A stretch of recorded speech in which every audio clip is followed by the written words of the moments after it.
Hello, everybody. Welcome to today's podcast. We're talking about the American dream. Is it still achievable? Has the American dream become the American nightmare? For many, many will argue that the American dream is no longer attainable or it's much, much harder. Things have changed. That's what we're going to talk about today. Welcome to the podcast. Before we begin, please subscribe, everybody, by clicking the subscribe button and also click the bell and select all. That way you'll know when we upload future videos. Okay, so let's say hello to our guest. We've got Leon. How are you? Good, Ben. How's it going, man? Good, good. Welcome. Yeah, thanks. Thanks for having me. Hey, everyone, what's up? Yeah, how's it going, everybody? Thank you for joining. So today we're talking about the American dream and maybe just a few words about what is the American dream. It's the idea that is a concept that I think, yes, it does continue to evolve constantly, but generally represents the idea that you can aspire to be whatever you want to be, achieve whatever level of success you're looking for with hard work, through determination, hard work, perseverance, and that anything is possible in America. Where you begin doesn't dictate where you end. You can come from nothing, abject poverty, and you can ascend to unimaginable heights in America. So that's essentially what the American dream is all about, right? Social mobility, being upwardly mobile, the ability to rise above your current socio or economic status that maybe you're not able to do so readily in other countries. You can in America, or can you? So there's been a lot of criticism by Americans that the American dream is becoming harder and harder to reach. So why is that? And what are some of the issues? What are some of the things that makes it harder to reach the American dream? So, all right, do you want to start with a hypothesis of why you think the American dream might be harder and harder to reach today, Leon? Yeah, I think it's becoming to be harder, especially if you're living in US, especially if you're came as a child. Student loan. The student loan itself is becoming harder and harder. It's becoming more and more expensive, and the tuitions and going to universities and it's harder. We're getting more in debt. Americans are struggling to repay, their student debt, and it's affecting their financial stability and their future. Yeah. What about So you? What do you think? Yeah. yeah, so you brought up one very good point, and that is education. I think that's one of the drivers of the American dream is education, access to education, the ability for self improvement, and so the access to education, right, in America, a lot of people feel like education, higher education, is prohibitively expensive. And you mentioned student loan debt, and for sure, a lot of people end up borrowing a lot of money to get a 4-year degree, which has kind of depreciated in its value over time. And that a 4-year degree really doesn't seem to be worth that much, in that it's become almost ubiquitous. That said, you're still saddled with sometimes 100, 200, maybe several $100,000 in student loan debt, because it's not cheap to get a university education. And what's really amazing and interesting is that in America, if you are middle class, if you're upper middle class, it's very expensive to go to a university. It costs you a lot because you're not poor enough. Obviously, you're not poor if you're middle class, but you're not low income enough to get need-based aid or free money, right? If you're really poor, it's actually very affordable to go to college. Now, if you're really rich, it doesn't matter. It's not going to affect you. But I think where the people that really get squeezed out of potentially a higher education, if they deem it to be necessary, is the middle and upper middle class, because for them you're paying full price, whereas if you are poor, your parents, your family make very little money, you'll qualify for need-based aid, which means you might get a huge percentage of your college education paid for. So what do you think about the cost of education and how prohibitively expensive it's become? Yeah, it's expensive. Now you probably average more than 15,000 per each, tuition. Imagine that in a 4-year college. By the time you graduate, you're already too much in debt.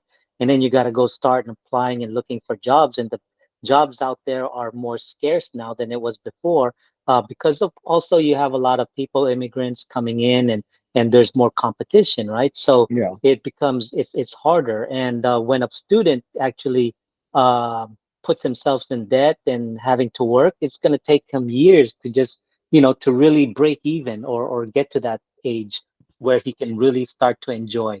So I'm looking at probably in the late 20s or early 30s is when this person will probably finally, pay that debt and really start that person's life. So it's hard. And the way you brought up about the middle class, I mean, the gap between the rich and the poor, I mean, the middle class is kind of shrinking more and more, and this becoming to be a wider gap. We're becoming to be more of like how other countries are out there where you see a big disparity between the rich and the poor. And this is what's happening now. And if you're middle class, you can't qualify your kids to, get financial aid because you make a certain amount. And then you're there struggling to try to put your kids to a 4-year college and university.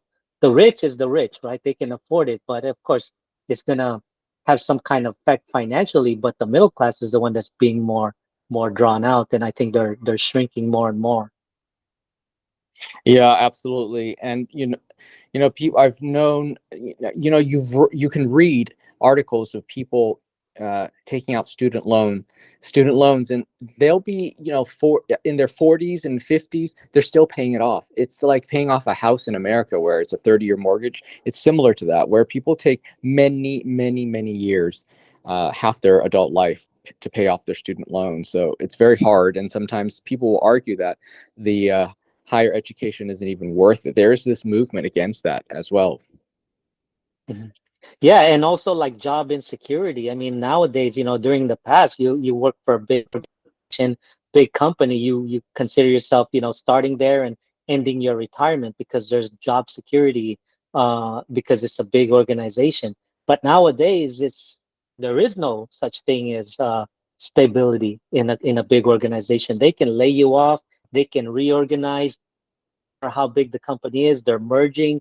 So people are being laid off left and right. So there is no more that kind of comfort, things, economy jobs are layoffs and decline of stability, full-time employment with benefits. You can consider it pretty much gone in some ways, you know, uh, they're bringing in people with fresh out of college with less of experience, but they're getting less paid, and they're training them. And a person can be easily replaced if you're there for like 20 years or 15 years and you're making X amount of money. They'd rather have somebody fresh out of college for lesser the price, and hire that person to do your job. So there is no more security. So that's you know there goes the American dream in that aspect, right? Yeah, absolutely. And uh, access to some of the to things like education, to things like job opportunities, is also very geographically dependent as well. Because I think that, if you live in a rural area, if you live in certain parts of the country, it's harder because there are less jobs, or they just pay much less, as opposed to along the coasts. So I think that, depending on where you live, it can make things much harder, because your access to these things are limited. And so I think it's definitely geographically dependent. Yeah, and you just mentioned like depends where you want to live. Do you want to live in a poor neighborhood where the crimes are, or you want to live in kind of a middle class environment that you can maybe afford or maybe not?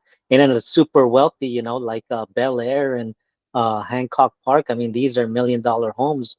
Probably can't get into that. So, housing affordability, it's just skyrocketing too, right? So the prices in the houses. So, where's the American dreams if the prices is so high that you can't even afford it anymore? The only thing you can do is rent a house or rent an apartment. So where's the American dream from that? So these are what a lot of Americans are going to go, you know, struggle with, right? So the rent itself is like higher than I've ever seen before, especially if you're like in expensive cities like New York, San Francisco, Hawaii. I mean, it's ridiculous. Yeah.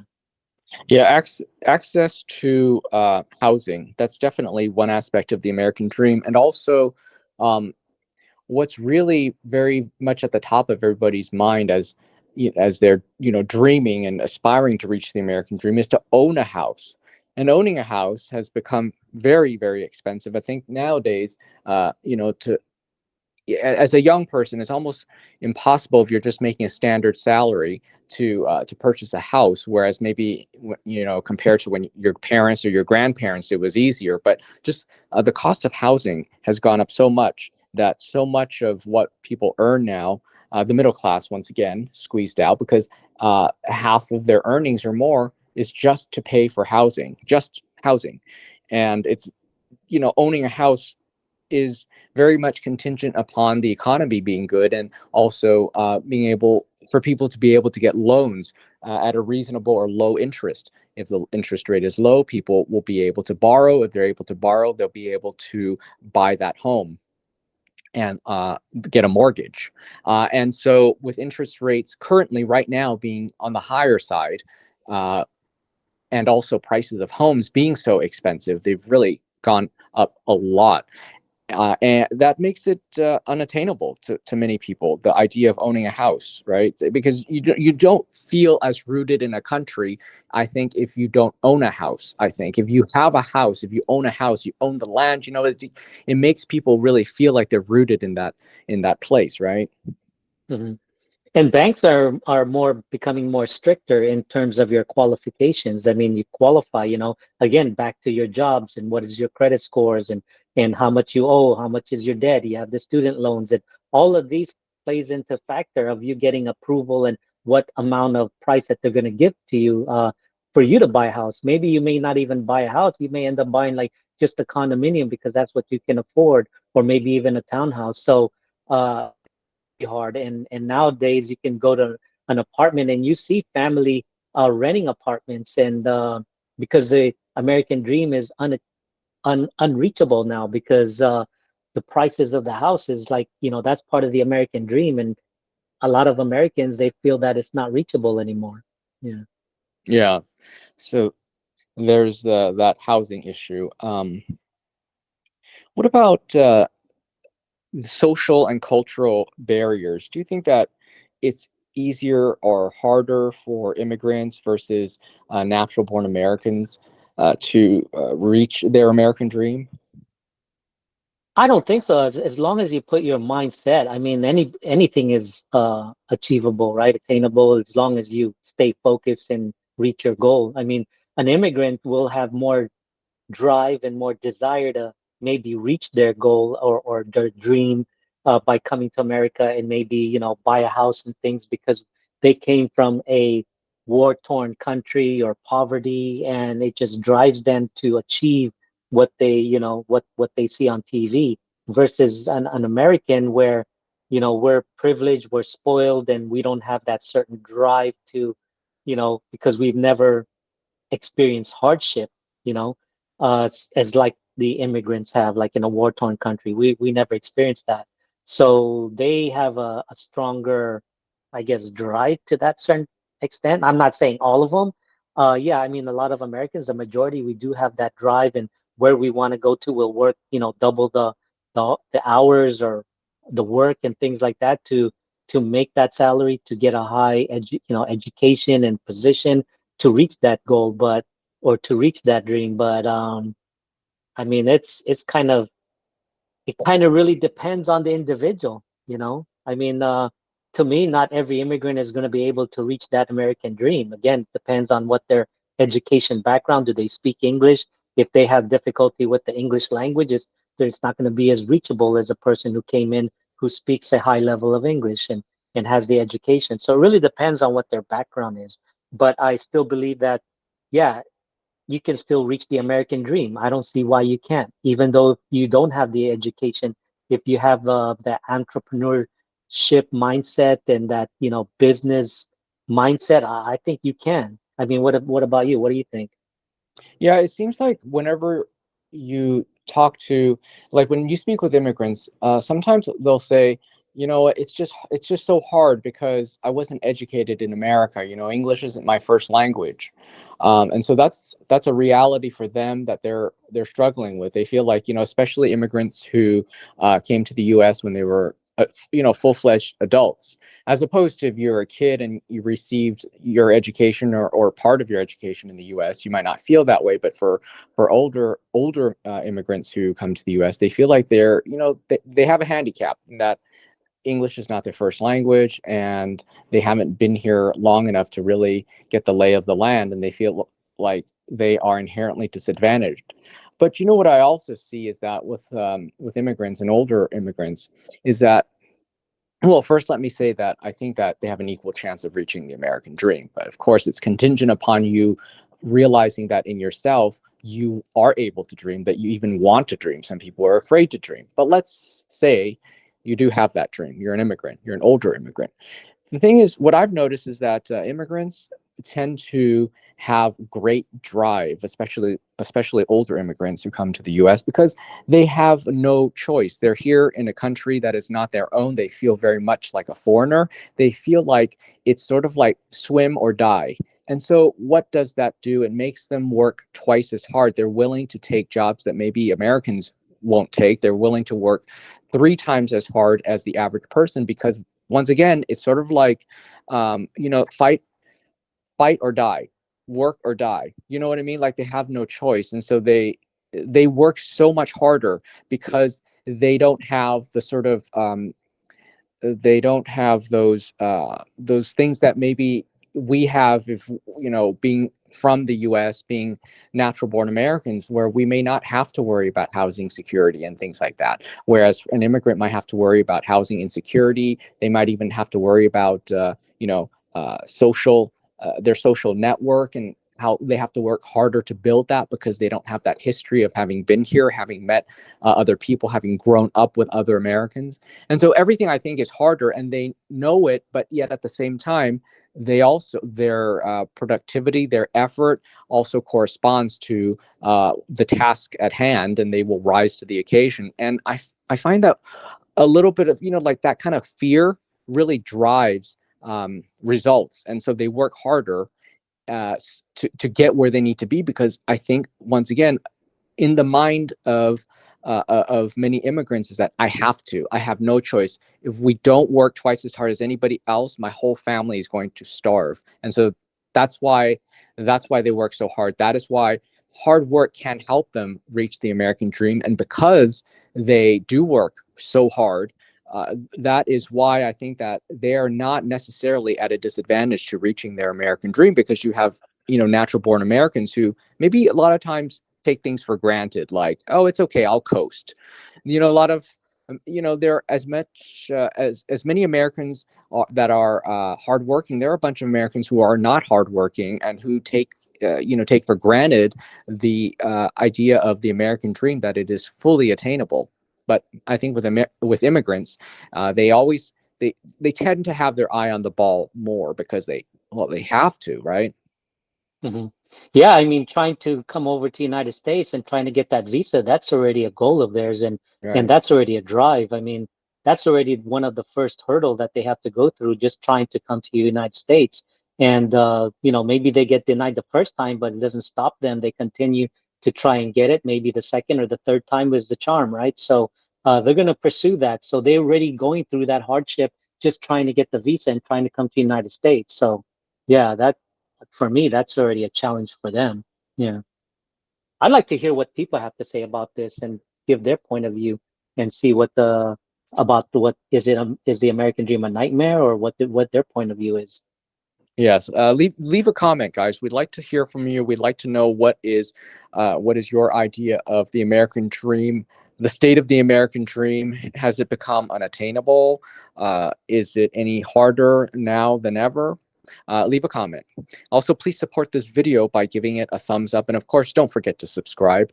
And after you subscribe, make sure to click the bell and select all. That way, you'll know when we upload future videos. Okay, so what about part of the American dream is the idea of sort of being whatever you want to be, maybe start a business. A lot of people have ideas. They want to they want to well, they want to start a business. And I think in America, um, we really foster, there's this spirit, this entrepreneurial spirit. We really like when people start businesses, right? That's the Hmm. sort of the foundation of our economy. Businesses, small businesses becoming medium sized, becoming big business. That's so we're really very much supportive of people starting their own business. Yeah, as far as Americans, I mean, a lot of Americans, they want to have a business and they strive to have a business. Some of them are successful and some of them aren't. Some of them just excel and they become millionaires and because their drive and ingenuity and invention and all kinds of things. But a lot of the majority of Americans were not really business minded per se, right? Because we go to the American schools and they tell us what to do and they really don't tell us how to become an entrepreneur, work for ourselves. What they teach us is to follow orders. So they want a good employee, they want a good student. So when you come to society, you end up following the rules. You end up working for a company, and you basically you do that until you retire. We become a good employee. That's what we're taught in school. It's not really like they teach us in to become an entrepreneur, I guess, unless you actually go to these maybe Ivy League schools or, high-end school, business school type things. But I think in the majority, it's more of a, being as a good employee, um, being as a good student. That's how we're taught. We're kind of brainwashed, unlike the immigrants where they come to US and some of them may not be able to speak English, and so their way is to have own business, right? Because I can't speak English to a high level, so I'll use my savings from my country and I'll open a business, maybe a small store or maybe a gasoline station or 7-Eleven or something like that, a convenience store. So they're able to strive in that kind of thing. Because maybe they don't have the education background that you said. So they have a different type of mindset when they come to US. They'd rather work for themselves instead of work for somebody because again, maybe they don't have the education or maybe they don't have the English language to a high level. Yeah, I think that you bring up a good point in that some of the insecurities that plague an immigrant actually end up working in their favor because, for example, if English not being your first language, maybe you don't speak it well, you're thinking, oh, who's going to hire me, right? Or you weren't educated in the U.S., you don't have a college degree, who's going to hire me? So what happens? You take lemons and you make lemonade, right? So what happens is a lot of immigrants would just start their own small businesses, and they end up Hmm. actually doing quite well. Like for example, restaurants seem to be very, very popular, right? A lot Hmm. of them will open restaurants. Um, and so I think that that's the thing is that while you may feel like you are not able to you feel like it's not a level playing field for you as an immigrant, right? Because of perhaps the language barrier, perhaps the educational barrier and access to things like that. Well, you end up creating what it is you need for yourself. And I see that with a lot of immigrants, they do that rather than say, oh, I'm going to wait for a job to be offered to me. They end up creating their own job by creating their own business. And so it ends up working for them. And they can do very well. And you talked about the idea of uh, in in our educational system, we're rarely taught how to make money. We're only taught the theory of this and that, and uh, we learn to be book smart, right? But we don't learn to be street smart, and we certainly don't learn how to manage money nor make it. But I think that when you maybe if you weren't educated in the US, you have a different relationship with money, and uh, I think also the the lack of, let's say, from whatever country you're from, maybe the lack of opportunity, the lack of access, the lack of money, maybe in some way teaches you how to be innovative and how to generate your own money, especially in a foreign land where you're now living. You're now living in the US, where you sort of have to figure it out. And I see this happen a lot with immigrants, and again, they end up doing perfectly well. And even if you're not doing let's say, amazingly well. I think that immigrants usually they, they they do well enough where they wouldn't want to move back to where they came from. They wouldn't want to go back to their own country because they see that in America, even if you haven't reached quote the American dream, even halfway there, you're still better than where you came from. What do you think of that idea? If you're halfway to the American dream, you're still better than where you came from. What do you think?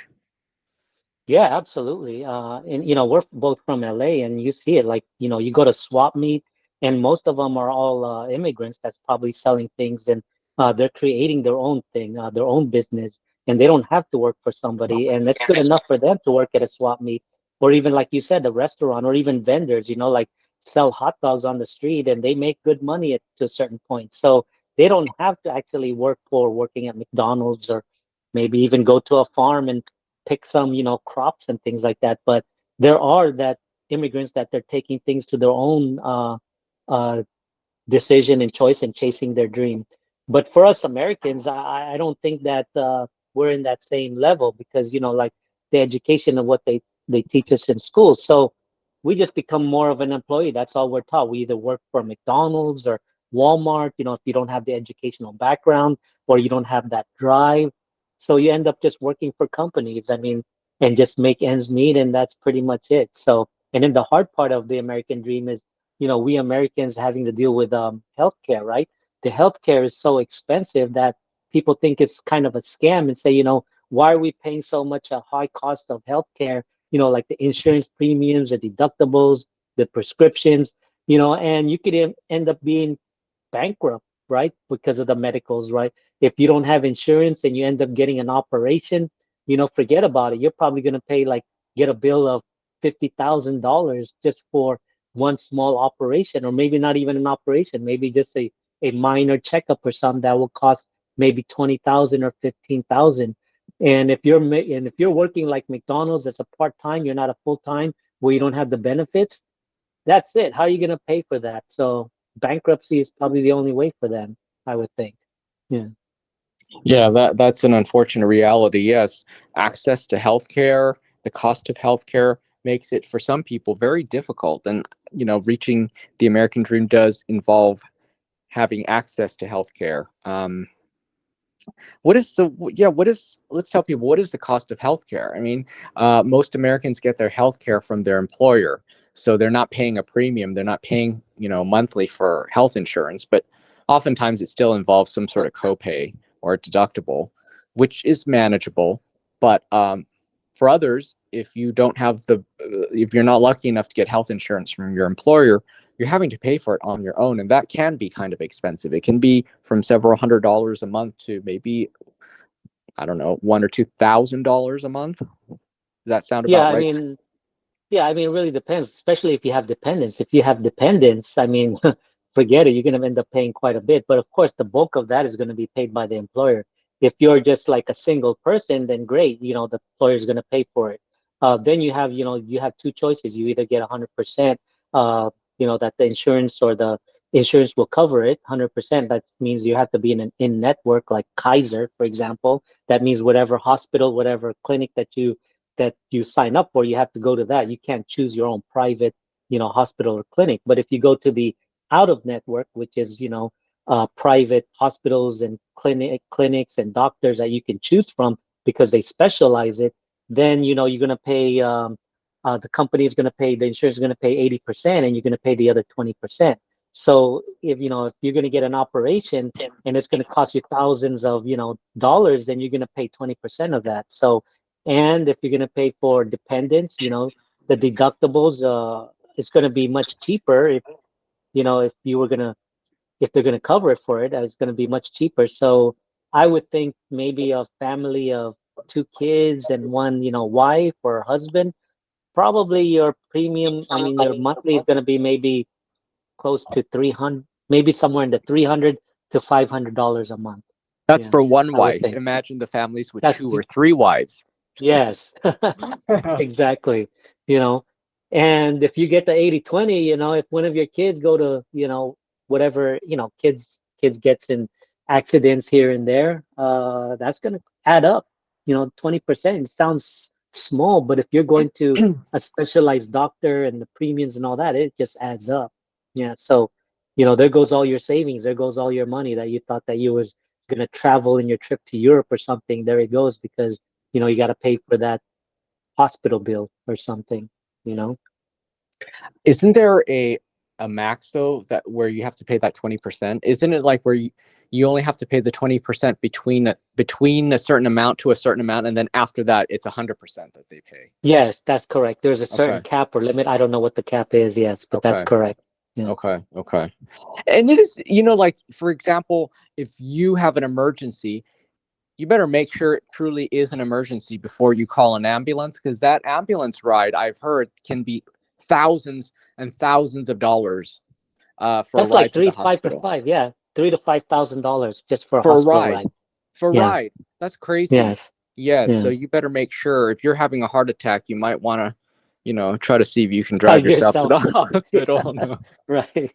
Yeah. I mean, unless your Mhm. insurance, of course, if you have insurance, then it's fine. But, Mhm. there's also this strange phenomenon in the US where like the amount that they bill an insurance company is going to be different than if you were to pay out of pocket. If you were just to pay by yourself, as somebody with no insurance, they would bill you less. It would cost you less than the amount they would bill the insurance. Isn't that weird? Yet that's not Yeah. considered fraud or anything, or weird. It's just there's two prices. Hmm. And the government does pay for people who don't have insurance. You just have to wait in line. Some of it is 100% coverage. Yeah. But by the time they see you, is you're thinking about maybe 2 to 5 hours before they even see you or something, or maybe Yeah. you'd be dead in the waiting room. Who knows? Yeah.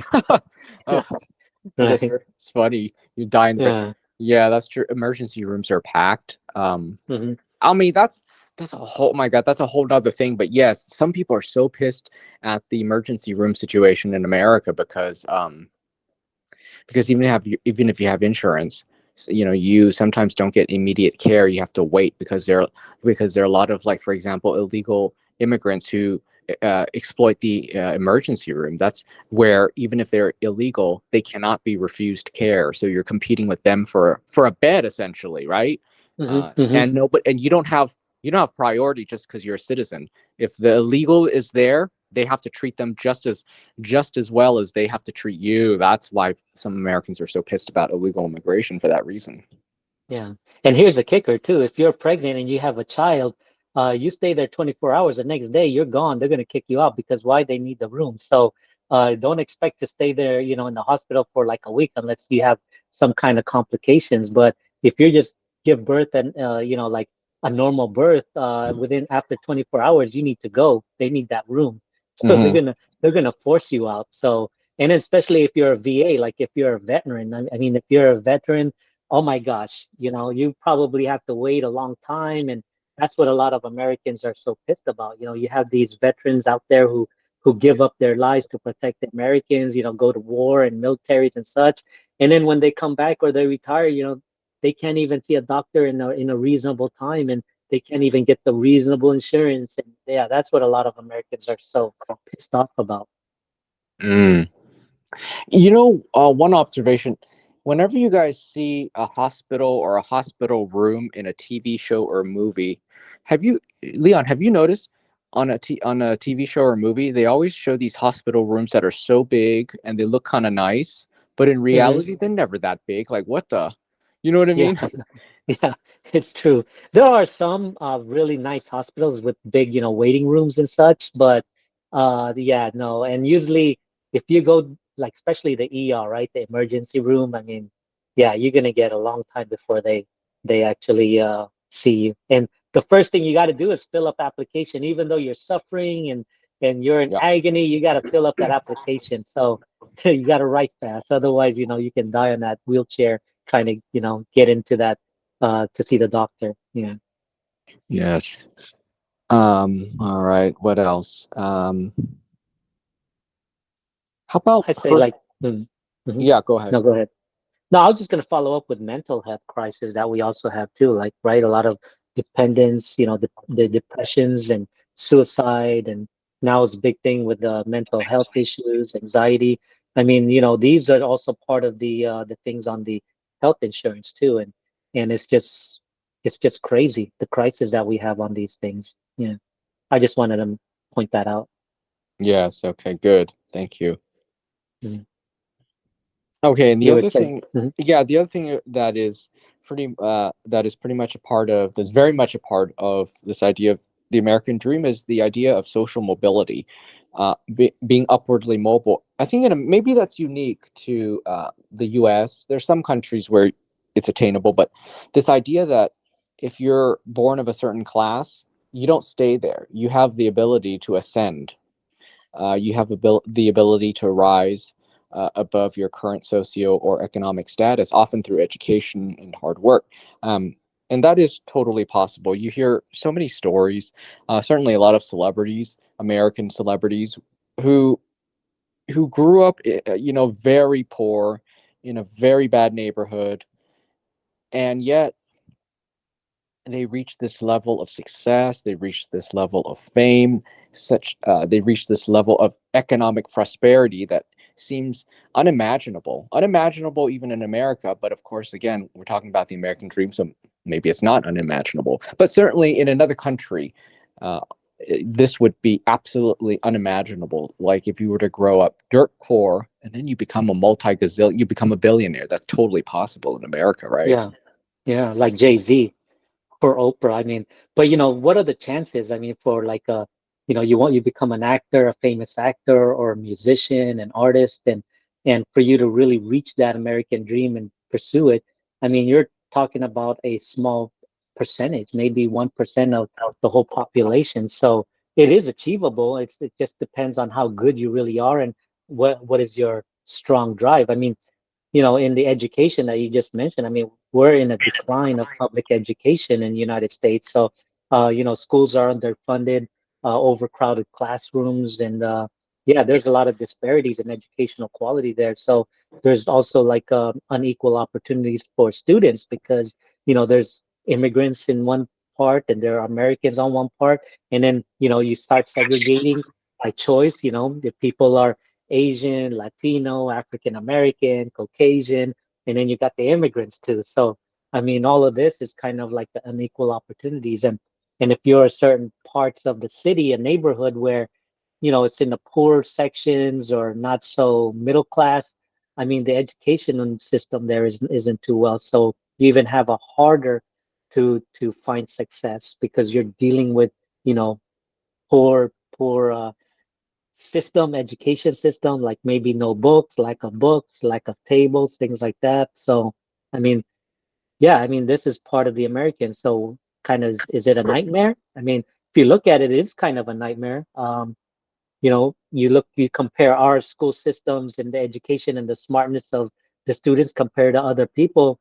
We're scoring low levels of score compared to people from abroad, and some foreigners are saying, how can that be? They can't even pass certain tests, and they don't even know what the certain capital of our country or something like that, like geography, right? So did they go to school? I mean, this is what a lot of foreigners say, you ask them like where's the United States and what part of the continent. Some Americans may not even able to to answer that. So, and foreigners thinks it's crazy, like, you guys are Americans and you guys don't know what the continents are, and what the capitals of a certain country is, and where the cities are and things like that. So again, it's back to that, how how decline how public educations are in our system because of underfunded schools. Yeah.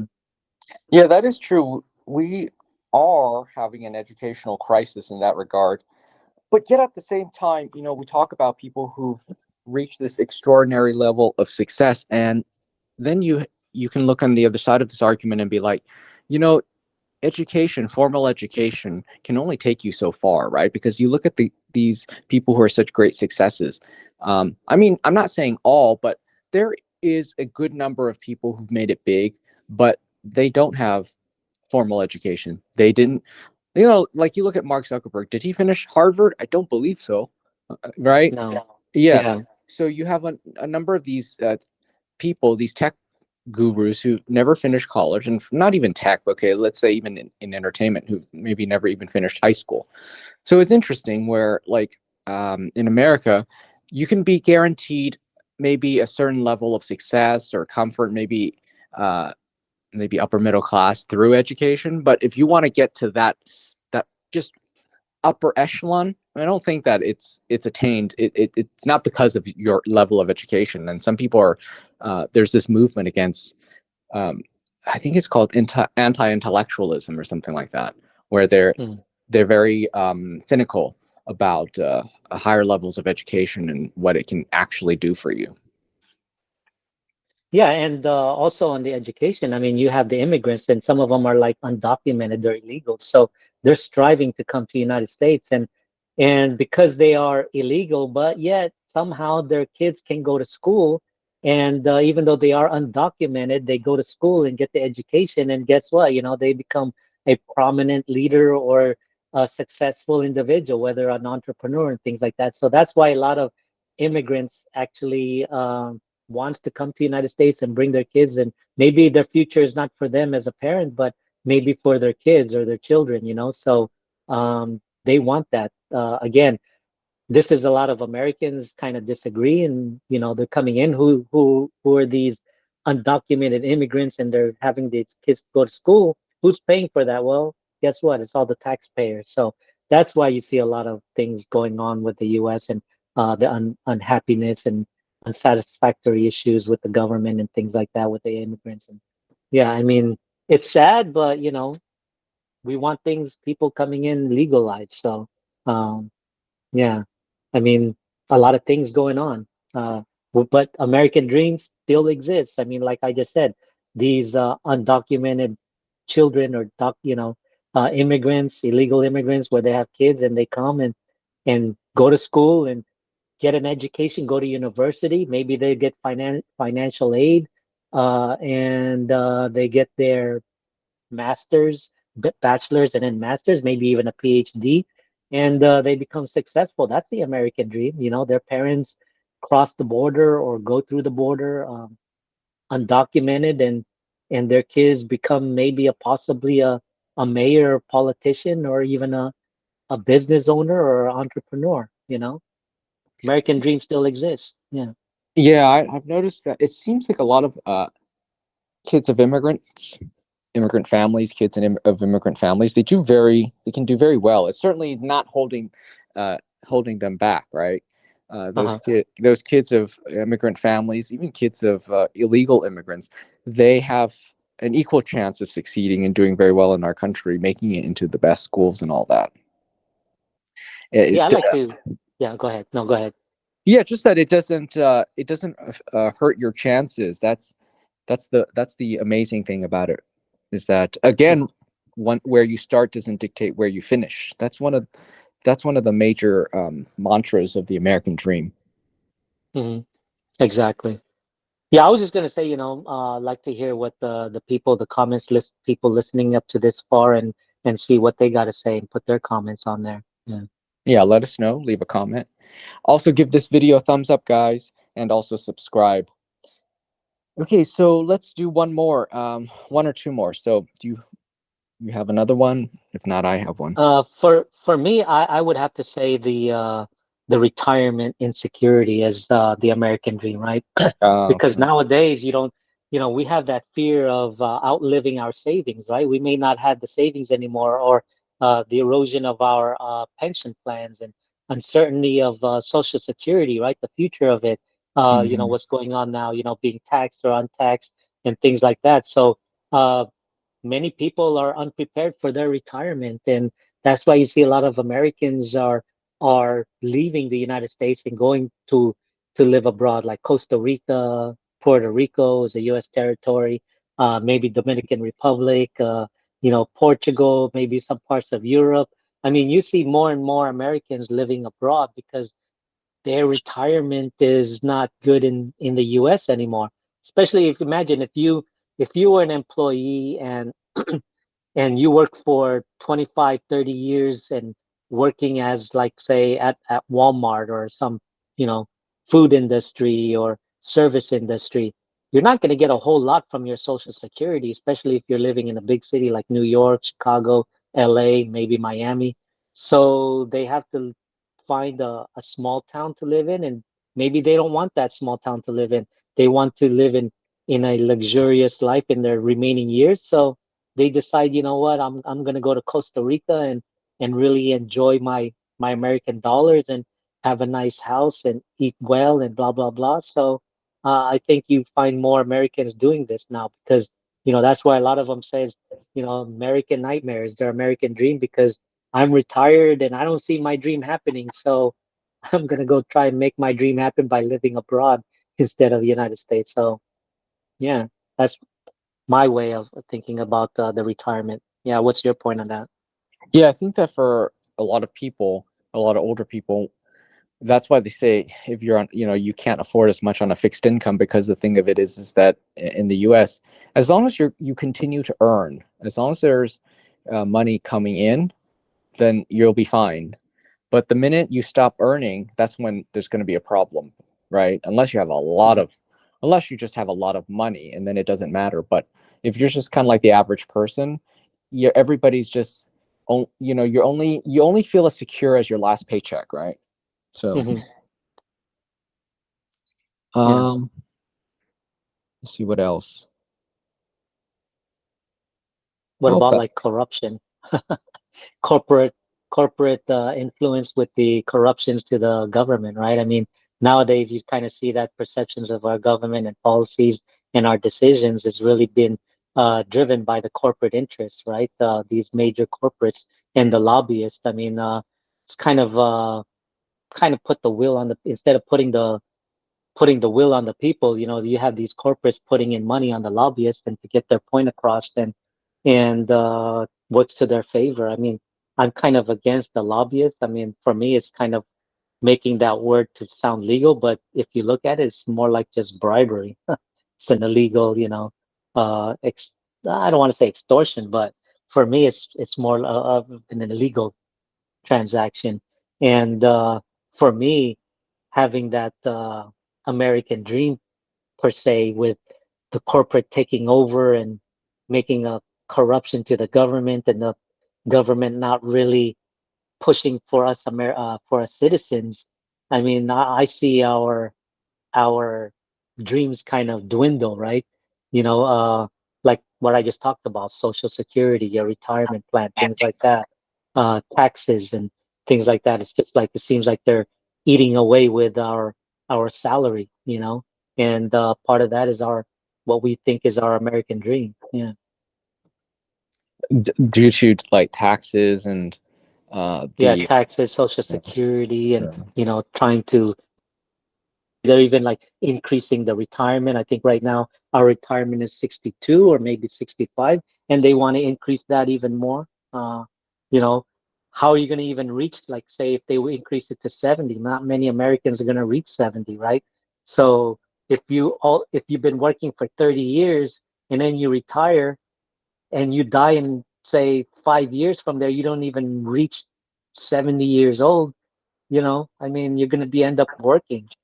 And if you're an old person, you're trying to live on retirement, but it doesn't have enough money for your, Social Security. So that means if you reach 70 years old, you're actually going to be working till you're 75, because the Social Security is not enough.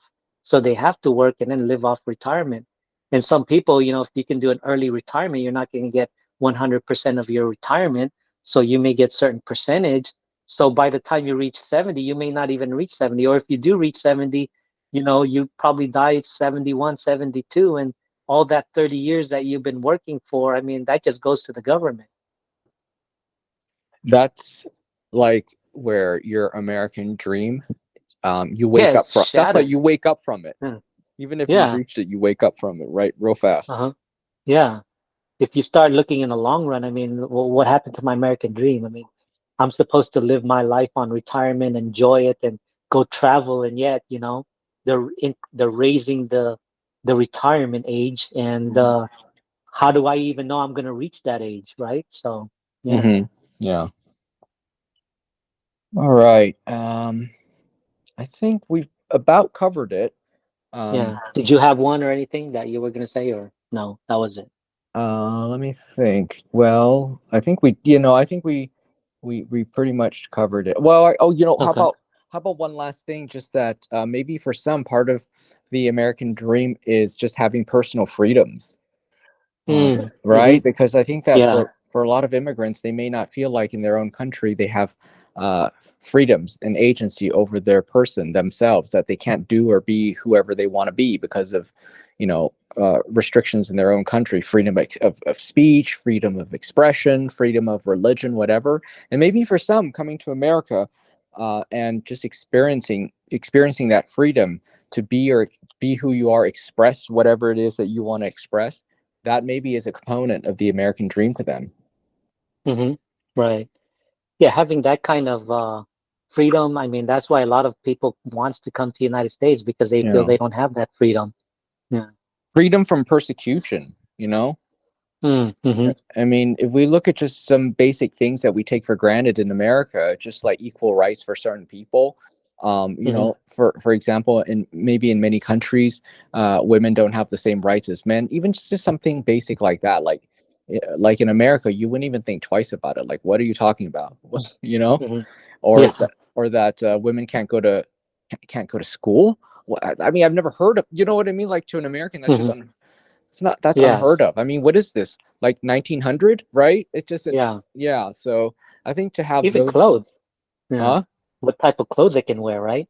Yeah. Yeah, exactly. The amount like a person might have to wear to cover themselves up in another country versus the freedoms of dressing how you please in America, and even maybe using your clothes to for it to be a form of expression. Mm-hmm. Yeah. So those types of freedoms and personal liberties are, for some people, that is very much part of the American dream, that you can do these things without even thinking twice about it. Exactly. Yeah. All right, so I think we did a good job of covering, how the American dream has evolved, how it's changed, how maybe for some people it's just a nightmare. It's not readily attainable. Well, thank you so much for joining, everybody. We'd love to hear your comments. So please feel free to leave a comment and let us know what is your idea of the American dream, what's difficult about it in your opinion. Leave a comment. Make sure to also give this video a thumbs up. Thank you for doing it. And please don't forget to subscribe. Okay, Leon, thank you so much. Yeah. Thank you, Ben. Thank you for having me. And yeah, people, make sure to put a comment there. We'd like to know your point of view. I mean, is it an American dream or is it an American nightmare? We'd like to hear what you got to say on that. So, see you around, everyone. Till next time. Ciao. Yep. Till next time. See you guys later. Thank you for joining. Bye Ciao. bye.